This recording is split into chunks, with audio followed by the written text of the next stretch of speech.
Gente, olha, eu já trago aqui a audiência, né, do caso do seu Antônio. Lembra, seu Antônio? Que é aquele empresário que foi morto dentro, né, dentro da unidade do Procon. Você vê imagens agora, né, do policial militar da reserva, ele que atirou contra seu Antônio. Coloca a imagem do seu Antônio na tela. O seu Antônio foi aquele empresário morto, pessoal, por conta de R$630, hein? R$630. A história é o seguinte, o José Roberto, que é o que aparece aqui, ó, no canto da sua tela, ele, pessoal, né, foi ali fazer uma audiência de conciliação dentro do Procon, em fevereiro deste ano, aqui no Mato Grosso do Sul. Bom, ele foi cobrado, né, houve uma desavença ali, para quem já foi no Procon, a salinha é minúscula, né, nas audiências de conciliação, levantam aí uma incógnita, por que não se coloca detector de metais ali na porta? O clima se exalta e o seu José Roberto é morto com tiro, viu, a queima-roupa. Vinícius Souza, a audiência, né, testemunhas de acusação sendo ouvidas nesse momento, foi um crime trágico. Agora, o que se sabe, né, porque a gente não pode entrar dentro da audiência, mas o jornalista pode, a imprensa pode acompanhar, sem filmar ou fotografar. Esclarece pra gente o que aconteceu agora à tarde. Boa tarde pra você, Vinícius. Oi, Rodrigo. Boa tarde para você, para o pessoal de casa. Bom, a audiência começou por volta da 1h30, terminou agora às 4 horas da tarde. Foram ouvidas hoje 7 testemunhas entre defesa e acusação. O investigador participou por videoconferência, funcionários do Procon, que também presenciaram ali o momento em que tudo aconteceu, além também do filho, né, do Caetano, que é a vítima, e amigos do José Roberto de Souza. Esse caso aconteceu no dia 14 de fevereiro deste ano, né, era uma segunda-feira, por volta das 8h30 da manhã, quando houve esse desentendimento dentro de uma audiência de conciliação lá no Procon, aqui de Campo Grande, e que termina aí com esse desfecho tão trágico. Hoje aconteceu a primeira audiência, foi realizada, né, a primeira audiência aqui no Fórum de Campo Grande. Nós ouvimos aí tudo que as testemunhas, né, disseram sobre o momento em que tudo aconteceu. Uma dessas testemunhas, que trabalha há 19 anos no Procon de Mato Grosso, no Procon de Campo Grande, afirmou que nunca viu nenhuma situação como essa acontecer no estabelecimento, que tem conhecimento de que em outras situações, ali mesmo dentro do órgão, pessoas já haviam se desentendido, né, se exaltado umas com as outras, e até agressões, mas que em 19 anos trabalhando ele presenciou menos de 10 situações como essa, e que se espantou muito com a questão do disparo que foi efetuado. Segundo ele, inclusive, momentos antes dos disparos serem efetuados, ele chegou a sair da sala em que ele presidia uma conciliação e foi até a sala onde os outros dois estavam para pedir silêncio, porque eles estavam falando muito alto. Também chegou a dizer que ouviu, mas não soube precisar quem teria dito, um pedido de respeito durante a audiência. Nós vamos ouvir agora o que o advogado de defesa falou sobre o que vai acontecer a partir de agora e a forma como a defesa vai se comportar para tentar trazer um resultado satisfatório para o José Roberto de Souza.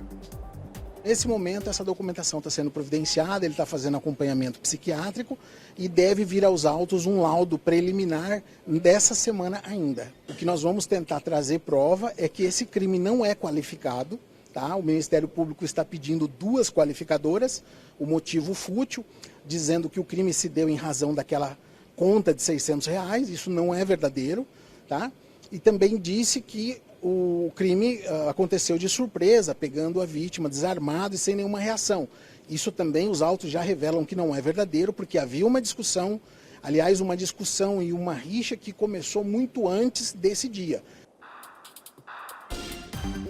Bom, como nós ouvimos o advogado dizendo, ele inclusive tem aí o mesmo nome, né, do acusado, ele fala o seguinte, que as acusações que são imputadas e que na verdade não tinha acontecido nada naquele momento da briga ali, que pudesse resultar no final trágico que nós tivemos, na verdade não é exatamente o que aconteceu e que em outras situações a vítima, aliás, o acusado que já se tornou réu, vinha recebendo apelidos aí que ele não estava gostando, inclusive de cunho aí racista. Foi justamente por isso uma somatória, isso é o que a defesa diz, uma somatória de fatos que teriam ocasionado, né, que a vítima tomasse, que o réu tomasse essa atitude, ceifando a vida da vítima. De todas as testemunhas que foram ouvidas aqui, há uma informação de que o José Roberto de Souza teria procurado o Caetano em agosto do ano passado para fazer um serviço no veículo dele, um veículo inclusive que seria blindado, e que o Caetano teria feito uma piada com isso, dizendo que nem ele possuía um veículo assim daquela forma. E isso teria desencadeado, então, a partir desse fato, um desentendimento, um desconforto entre os dois. O serviço foi prestado, não saiu conforme o réu esperava, e ele alega que ficou aí sem o veículo dele no final do ano, e que isso fez com que ele procurasse o PROCON alegando danos morais, porque ele não pôde viajar com a família por conta desse problema no veículo que não foi resolvido. Só que no meio de tudo isso, um valor de R$630 teria ficado para trás. E esse valor que o José Roberto precisaria devolver para o Caetano era o motivo de discordância. Houve uma primeira audiência de conciliação na sexta-feira, ficou acertado então que na segunda eles retornariam para fazer o pagamento e então levar aí um desfecho dessa situação. Só que no momento em que tudo isso aconteceu, passou a existir entre os dois um desentendimento quando os disparos foram efetuados. O filho do Caetano conversou conosco há pouco tempo e deu detalhes também sobre o que ele soube daquele dia, do serviço que era prestado e também sobre o sentimento que fica depois que o pai dele teve a vida ceifada. A gente fica sentido pelo seguinte, é você desmoralizar a imagem da pessoa que não está mais aqui para se defender. Eu entendo que isso aí é o papel da defesa, eles vão tentar fazer isso mesmo.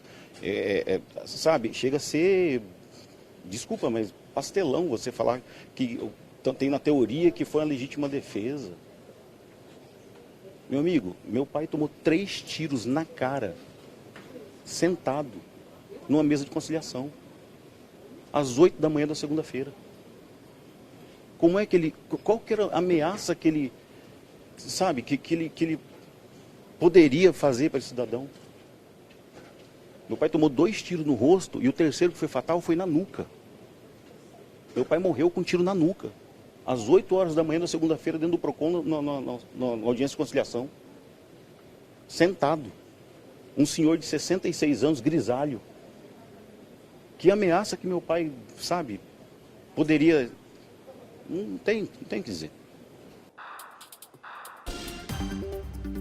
Bom, além do filho do Caetano, como eu disse, outras pessoas também foram ouvidas. Ao todo foram 7 pessoas nessa primeira audiência, 7 testemunhas que prestaram as suas versões do fato e explicaram o que teria ocorrido naquele dia. A testemunha considerada chave para tudo isso é a conciliadora que estava dentro da sala no momento em que tudo ocorreu, que os disparos foram efetuados. Só que ela está de licença médica e não compareceu aqui hoje. O Ministério Público desistiu de ouvi-la, mas a defesa do acusado decidiu tomá-la para si. É um ato, né, que acontece aí dentro da jurisdição e ela então vai prestar os esclarecimentos, vai ser solicitada para que venha aqui e conte a versão dela sobre os fatos. A próxima audiência está marcada para o dia 25 de agosto, também no mesmo horário da audiência de hoje, 1h30 da tarde, e aqui deverão ser ouvidas então mais 4 testemunhas. A testemunha considerada chave, que é a conciliadora, mais outras 3, além do réu, que também vai dar pela primeira vez aqui em audiência o depoimento dele sobre o que teria acontecido exatamente naquele dia. Rodrigo, eu volto com você. Bom, obrigado, Vinícius. Vamos levantar alguns pontos, né? Eu concordo plenamente com a fala do filho, né, do seu Caetano. Primeiro que morto não fala, né, Vini? Morto não fala, então assim, a gente vai ter aí a versão, né, do autor. Para quem era um policial militar, né, deveria ser equilibrado acima de tudo. Obrigado. Pode tirar o Vinícius aqui da tela para mim? Deixa eu só comentar uma coisa, né? Prepara para mim a fala do filho do seu Caetano de novo, para quem tá assistindo aqui o Cidade Alerta. Pessoal, uma coisa muito interessante, né? Seu Antônio Caetano, cadê a imagem do Caetano aqui na tela? Para quem tá chegando, olha, esse homem levou tiros na cara, tá? Dentro, né? Dentro de uma sala do PROCON. Para quem nunca foi no PROCON aqui de Mato Grosso do Sul, é um cubículo, realmente é um cubículo, né? Desconfortável, onde há uma audiência de conciliação. Ou seja, há uma fragilidade muito grande. Volto a falar e eu acho que a gente deve cobrar da nossa segurança pública, deve cobrar do poder público pelo seguinte. Pessoal, de um lado tem quem está ali para conciliação, do outro quem foi chamado para conciliação e o mediador. Imagine só, aqui terminou em tragédia. Aqui terminou em tragédia. Pelo fato, né, do Zé Roberto ser o policial militar da reforma e já teria sido afastado por problemas na corporação, gente, acima de tudo, né? Acima de tudo, se ele vinha sofrendo ameaças, ele vinha sofrendo preconceito, ofensas, injúria, né? Atos, ofensas racistas, né? Como disse aí a defesa do autor, a pergunta é, o cara era policial militar, o cara defendia a criminalidade, por que o cara não aciona a própria polícia militar? Mas, vamos lá, quem já está armado, no meu ponto de vista, como a gente vê nessa imagem aqui, ó, após a execução do crime, porque o cara saiu tranquilamente, o cara pode encher tela, o cara saiu tranquilamente, olha lá, volta a imagem pra mim, o cara atirou na cara do seu Caetano e voltou tranquilamente. E daí é a versão de um ato, né? Capricha, Galo, vai. Sabe o que parece, né? Concordo também com o Wagner, que é o filho do seu Caetano, que ele fala o seguinte, olha, o meu pai não tá aqui pra se defender. Morto não fala. Morto não fala. Pra você ver o perigo que é uma audiência de conciliação, que eu acho que ainda a gente não se tocou da gravidade de um prédio público, de um órgão de defesa do consumidor chegar ao extremo. É uma história para convencer o judiciário. É uma história que é claro que a defesa vai plantar ali, né, para safar um policial militar aposentado. É isso que não entra na minha cabeça. É isso que não entra na minha cabeça. O cara passou por todo um treinamento da polícia militar, o cara passou por todo um treinamento fardado, né? Afastado por problemas dentro da corporação e o cara justifica que ele havia sendo ameaçado, vinha sendo aí ofendido, por que não denuncia? Por que não denuncia? Vamos rever a fala do seu Wagner Caetano, filho do seu Caetano, executado dentro do PROCON em fevereiro deste ano? Vamos rever, põe na quadrada. A gente fica sentido pelo seguinte, é você desmoralizar a imagem da pessoa que não está mais aqui para se defender.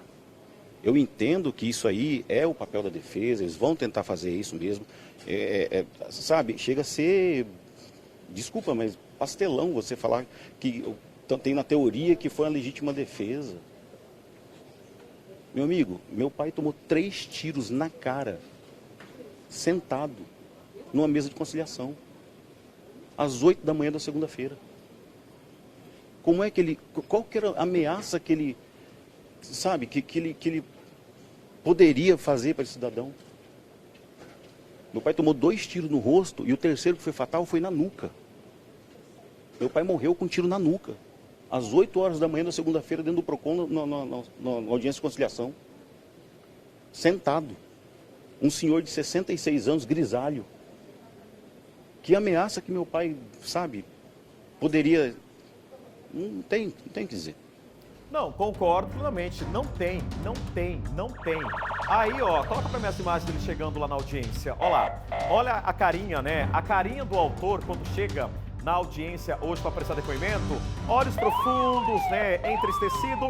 Todo mundo se arrepende depois que mata, né? É impressionante. Todo mundo se arrepende depois que mata. 2 tiros no rosto, 1 tiro na nuca. Ou seja, mesmo morto, mesmo agonizando, aliás, seu Caetano, o policial militar, o José Roberto de Souza, volta e atira na nuca. Volta e atira na nuca.